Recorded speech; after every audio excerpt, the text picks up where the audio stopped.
In these series of videos, I'm going to be showing you some stock trading tips using Trading 212.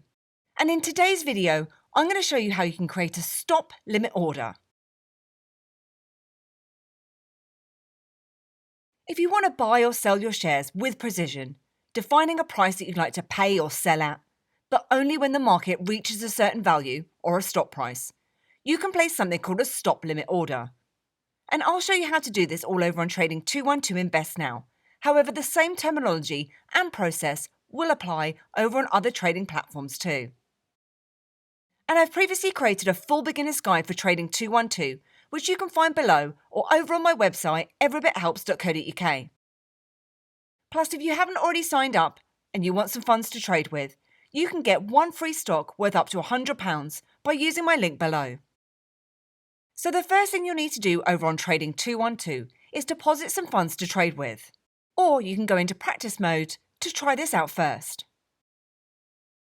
So if you search for the instrument or the share that you'd like to buy, and in this example, I'm going to be buying a share of Tesco's. And first of all, I'll show you how to buy and then I'll show you how to sell using stop limit orders. So if we go ahead and buy, you'll see that you have the current price at the top of the screen. And then you have an option for a market, a limit, a stop, and a stop limit order. And these options will be available regardless of which stock or instrument you choose. And I've got videos available for all of these order types, but today we're going to be concentrating on stop limit orders. So a stop limit order combines both a stop and a limit order, which you can place without constantly checking the markets, but only when the market hits a certain value. So say, for example, a share is worth £25 and you expect them to go up in price. You could put in a stop price at £30, meaning that when the price hits £30, your order is triggered. But then you can also put in a limit price, so that you can say the total price that you're willing to pay is £32. So if the price reaches £30 and an order can be processed before they increase to over £32, your order will be filled. If they don't, your order will not be filled. So let's place a stop limit order. So the first thing you'll need to do is enter the amount of shares that you'd like to purchase.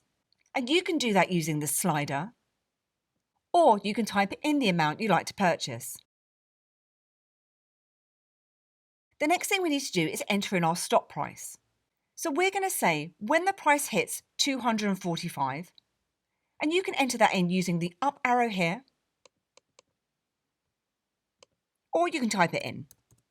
Then we need to put in the maximum price that we're willing to pay per share. And I'm going to put in here 247. So when you're buying with a stop limit order, you place the stop price above the current market price, and then the limit price above the stop price. This means that once it reaches the stop price, a limit order will execute. And then you have your expiration, which you can choose from end of the day, which will obviously expire when the day finishes, or you can select GTC, and that stands for good till cancelled, meaning that the order will wait to be filled unless you go ahead and cancel it. You can then review your order, and in here it will show you what your order type is, and that is a stop limit buy, the number of shares you'd like to purchase, the estimated cost, the stop price that you've inputted, how much you're willing to pay, expiration, commission, and stamp duty too. Then you can go ahead and click on to Send Buy Order.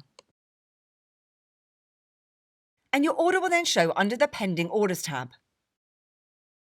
So in here again you can see the type of order, the amount, what the current price is, your limit price, which is the price you're willing to pay, and the stop price here. And you also have the option to cancel that order. And once the market has reached your stop price, your order will try and execute when the market reaches the price that you've defined. And if it completes, it will show under your portfolio tab. And selling with stop limit orders works in exactly the same way. So if we go to Sell and Stop Limit Order, again you can put in the amount of shares that you'd like to sell. And in this example with a sell limit order, if a share is worth £30 but you expect it to decline, you can put in a stop limit of £28 so that once it falls to that price, your order is ready to go and you can put in a limit price of, say, £26, so that you're saying that that's the lowest price that you're willing to sell it at. And again, if a sale can't be made in time, it won't fill. And you'll just need to then hope that the shares return back to £26 or higher to try and sell them again. So let's sell some shares using a stop limit order. So in here we can say that if the price falls to 240,